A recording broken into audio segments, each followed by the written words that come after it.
I heard that you want your students to have an engaging and interactive experience. Here's how. Number one, ask open-ended questions to spark discussions.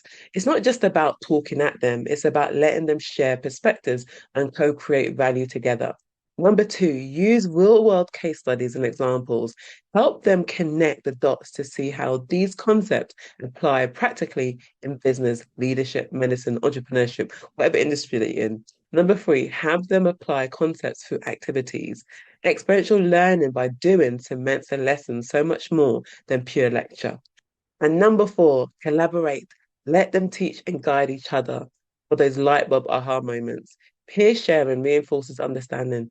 The goal is to shift the focus from passive listening to active participation. By discovering lessons for themselves, students stay engaged and comprehend the material so much better. You've got the power to create those memorable light bulb moments that inspire. Now go and design that killer curriculum you know they deserve.